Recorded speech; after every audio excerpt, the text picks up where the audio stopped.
नमस्कार मित्रों, मैं अनुराग चौहान स्वागत करता हूं आपका एनलाइट स्टडी क्लासेस में। दोस्तों, पिछले वीडियो में हम लोगों ने समझा था भाषा क्या होती है, वर्ण क्या होते हैं, इनको नामकरण कैसे हुआ और अंत में हम लोगों ने समझा था वर्ण और अक्षर में क्या अंतर होता है। मित्रों, भाषा की सबसे छोटी इकाई ध्वनि होती है और ध्वनि को ही वर्ण कहते हैं। मित्रों, ध्वनियों को लिपि में चिह्नित करने के लिए जिस चीज़ का इस्तेमाल हुआ वह था वर्ण। वर्णों का व्यवस्थित समूह या समुच्चय वर्णमाला कहलाता है। बोलने के आधार पर वर्णों की संख्या 46 है।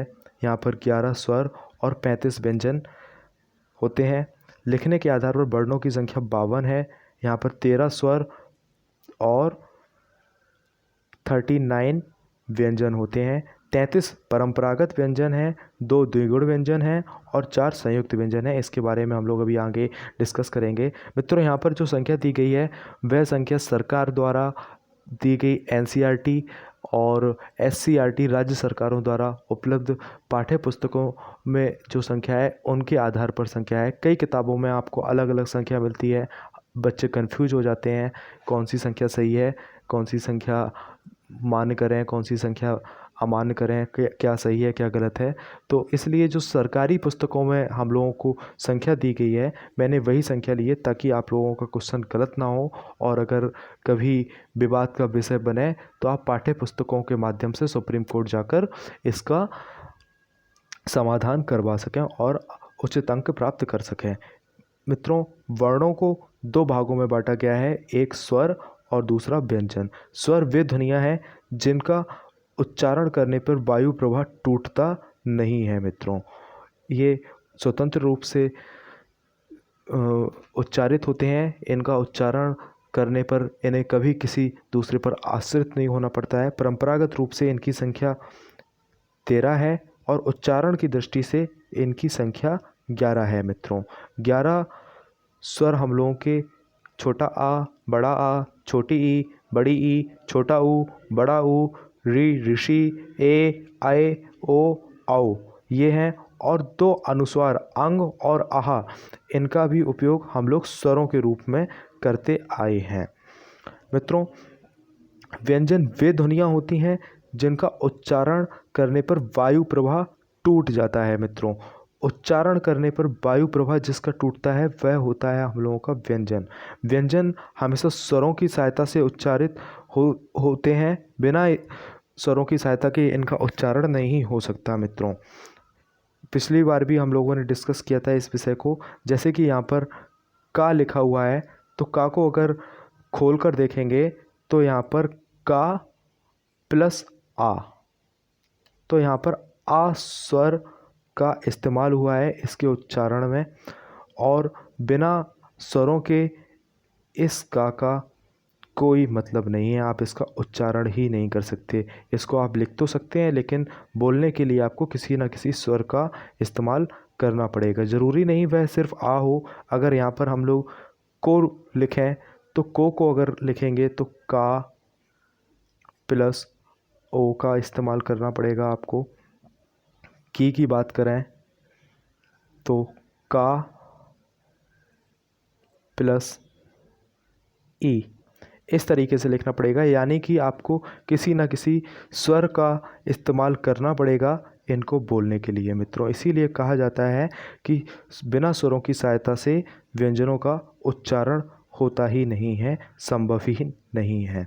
मूल रूप से व्यंजनों को 33 रूपों में लिया गया है। 2 द्विगुण व्यंजन यानी कि ढा और ढा, इसको द्विगुण व्यंजन कहते हैं। और संयुक्त स्वर आप आगे पढ़ेंगे, उनका भी इस्तेमाल व्यंजनों के रूप में होता है। मित्रों, बात करते हैं स्वरों के भेद की। स्वरों को मुख्य रूप से 3 भागों में बांटा गया है, मूल स्वर, संधि स्वर और प्लुत स्वर। मूल स्वर वे होते हैं जो बोलने में सबसे कम समय लेते हैं।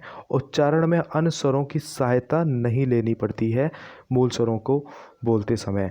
ये वे स्वर हैं जो एकदम स्वतंत्र होते हैं, बिना किसी के संयोग से, बिना किसी के ऊपर आश्रित हुए ये बने हुए होते हैं। इन्हीं के माध्यम से हम लोगों ने अन्य स्वरों की भी रचना की है।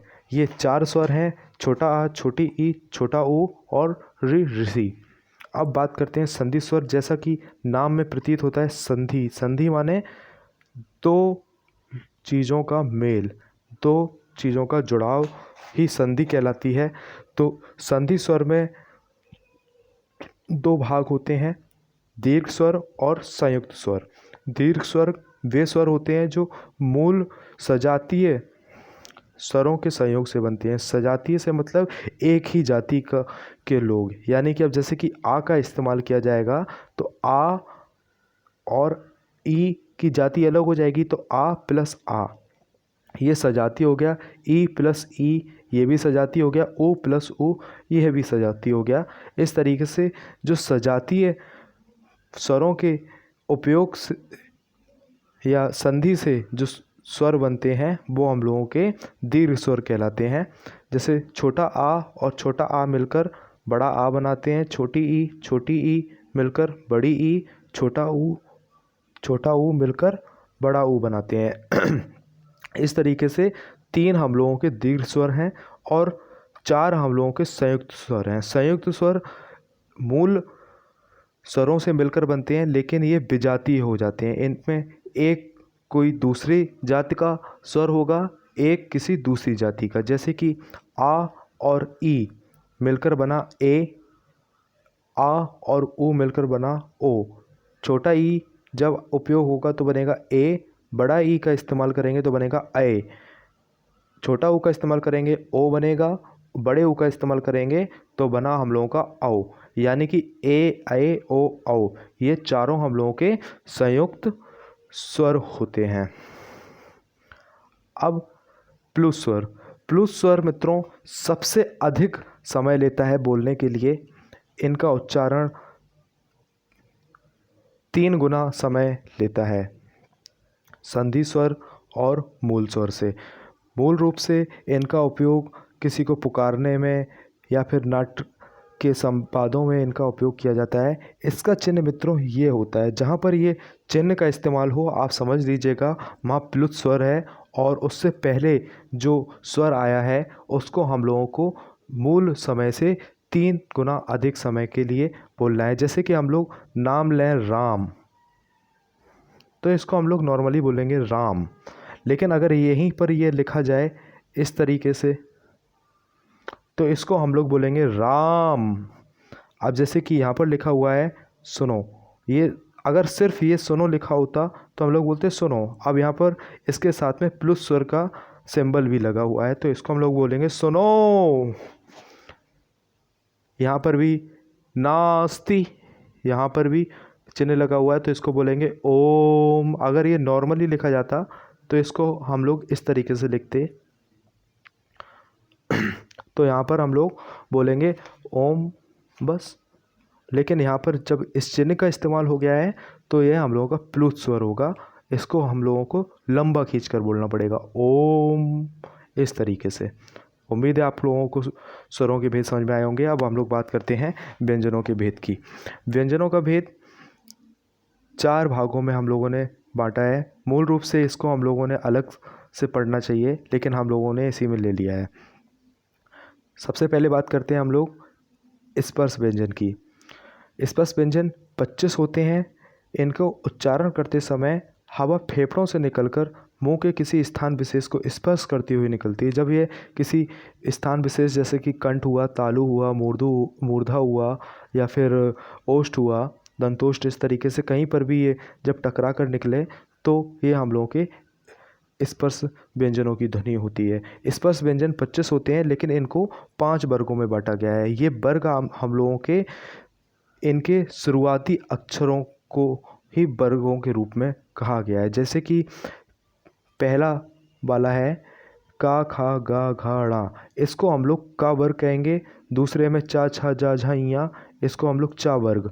टा वर्ग के में टा, ठा, डा, ढा, ड़ा ये आएंगे। इसके साथ में यहीं पर 2 द्विगुण व्यंजन भी हैं, ढा और ढा। इनको भी हम लोगों ने टा वर्ग में ही सम्मिलित कर रखा है। सुविधा के लिए, समझने के लिए आगे इनका उपयोग करेंगे। जब हम लोग उच्चारण, वर्णों का उच्चारण पढ़ेंगे तब वहाँ पर हम लोग इतने बड़े पूरे वर्ग को ना पूरे 25 व्यंजनों को ना लेकर इनके वर्गों की बात करेंगे, जिससे हम लोगों को पढ़ने में थोड़ी सुलभता भी हो जाएगी और टॉपिक भी जल्दी क्लियर हो जाएगा। तो अगली बार से याद रखिएगा मित्रों, जब मैं क वर्ग की बात करूं तो वह सिर्फ का की बात नहीं, का के अंतर्गत आने वाले 5 व्यंजनों की बात होगी, यानी कि का, खा, गा, घा, ड़ा की बात होगी। इसके बाद अंतस्थ व्यंजन। अंतस्थ व्यंजन 4 होते हैं, या, रा, ला, वा। या, रा, ला, वा में या और वा, इनको हम लोग अर्ध स्वर के रूप में भी इस्तेमाल करते हैं, क्योंकि इनकी ध्वनि कभी स्वर जैसी होती है तो कभी व्यंजन जैसी।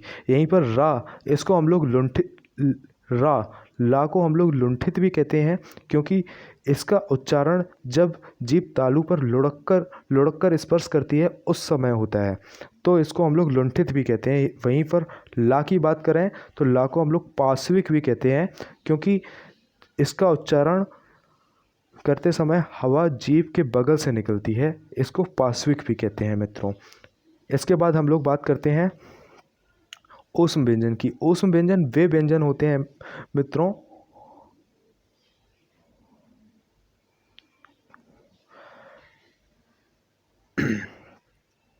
ऊष्म व्यंजन वे व्यंजन होते हैं मित्रों जिनको उच्चारण करने पर वायु विशेष स्थान पर रगड़कर या घर्षण कर कर निकलती है और ऊष्मा उत्पन्न होती है।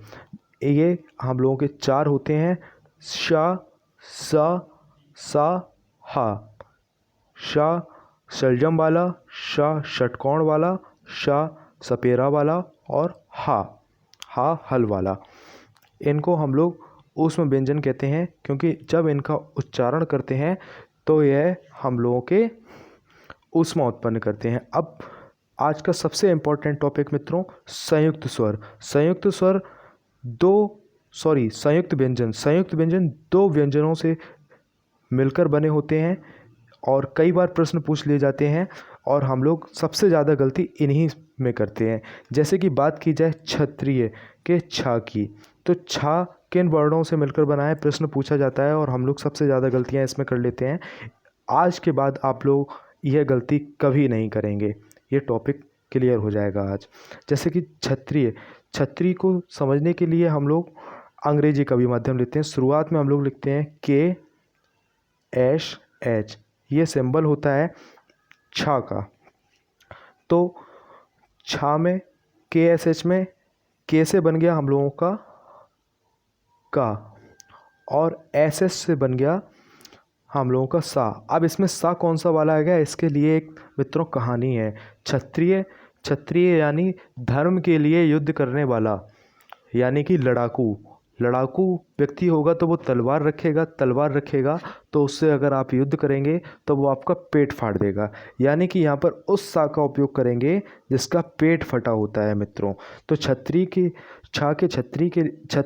छा के लिए हम लोग का और सा का इस्तेमाल करते हैं। इसमें सा वो वाला होता है जिसका पेट फटा होता है मित्रों। उम्मीद है अब आप लोग क्षत्रिय का छा पूछा जाएगा तो आप कभी गलत नहीं करेंगे। यह मिलकर बना होता है का से और शा से। त्रा की बात की जाए, त्रा मिलकर बनता है अंग्रेजी में टी और आर से। तो टी से हो गया हम लोगों का ता और आर से हो गया हम लोगों का रा, तो त्रा। ये भी अब आप लोग कभी गलत नहीं करेंगे। ज्ञानी हम लोगों के जितने भी ऋषि मुनि हुए बहुत ज्ञानी हुए, बहुत बुद्धिमान थे। एक बाबा हैं हम लोगों के, एक ऋषि हैं हम लोगों के, बाबा रामदेव, सब जानते हैं उनको। वो इतने ज्ञानी थे कि वो ज्ञानी को ज्ञानी ना कहकर ज्ञानी कहते थे। क्या कहते थे मित्रों? ज्ञानी यानी कि जी यानी कि जा, और यहाँ के लिए ये। तो मित्रों ज्ञानी को याद रखने के लिए याद रखिएगा बाबा रामदेव, पतंजलि वाले, दिव्य दृष्टि वाले, उन्होंने बोला ज्ञानी को ज्ञानी यानी GYN, ज्ञानी में जी से बना जा, और YN यानी कि इया का इस्तेमाल इया के रूप में किया। तो ज्ञानी का उच्चारण करते समय भी आप में अंतर नहीं आएगा, समझ जाएंगे आप, कभी गलत नहीं होगा ये क्वेश्चन, उम्मीद है अब। और स्रा श्रीमती, श्रीमान, इसके लिए स्रा का इस्तेमाल करते हैं और इस तरीके से ये बनता है स्रा। स्रा में अंग्रेजी में स्पेलिंग लिखते हैं SHR। अब यहाँ पर SS से सा बनेगा, नॉर्मल वाला शाह, शकुनी वाला, और R से बनेगा रा। मित्रों कंफ्यूज मत होना, एक बार फिर से देख लीजिए, क्षत्रिय को भी और श्री वाले स्रा को भी। स्रा में आपका SHR स्रा, इसमें नॉर्मली सा शकुनी वाला होता है क्योंकि मामा हमेशा श्रीमान होते हैं, इसलिए ये वाले शकुनी मामा भी श्रीमान हैं। सा का इस्तेमाल करेंगे और रा का इस्तेमाल करेंगे। क्षत्रिय यानी कि KSH, क्षत्रिय के का और क्षत्रिय का धर्म होता है पेट फाड़ना तलवार से, तो इसलिए पेट फटे वाले सा का इस्तेमाल करेंगे। ठीक है मित्रों, का और सा पेट फटा वाला क्षत्रिय के लिए और सा शकुनी वाला स्रा श्रीमान के लिए, क्योंकि मामा हम लोगों का बहुत ही सम्माननीय होता है, उसके नाम के आगे श्री लगाना आवश्यक है। उम्मीद है मित्रों आज का टॉपिक आपको क्लियर हुआ होगा, कोई दिक्कत नहीं होगी। अगला टॉपिक हम लोगों का बहुत ही इम्पोर्टेंट है, मिस मत करिएगा। और उम्मीद है अगले टॉपिक में आपका इस वीडियो में अगले वीडियो में पढ़ने के बाद आप कभी गलत नहीं करेंगे। उससे भी प्रश्न जैसा कि संयुक्त व्यंजन आप लोगों ने पढ़ा, ऐसे ही हम लोग आगे भी पढ़ेंगे, कुछ ट्रिकों का भी इस्तेमाल करेंगे। तब तक के लिए मैं अनुराग चौहान आपसे विदा लेता हूँ। आप हम लोगों के फेसबुक पेज पर भी ज्वाइन कर सकते हैं हम लोगों को, ये उसका लिंक है, फेसबुक पर डालिए, नीचे डिस्क्रिप्शन में आपको दे दिया जाएगा, क्लिक कर कर भी आप आसानी से पहुंच सकते हैं। टेलीग्राम पर हम लोगों का चैनल है, उस पर भी आप जा सकते हैं, करंट अफेयर या अन्य चीज़ों के बारे में भविष्य में कोई जानकारी देने के लिए इन चीज़ों का भी इस्तेमाल किया जाएगा। मित्रों उम्मीद है आप लोग मज़े कर रहे होंगे, घर पे बड़े आराम से होंगे, परिवार के साथ समय बिता रहे होंगे और पढ़ाई भी कर रहे होंगे। फिलहाल मैं आपसे विदा लेता हूँ।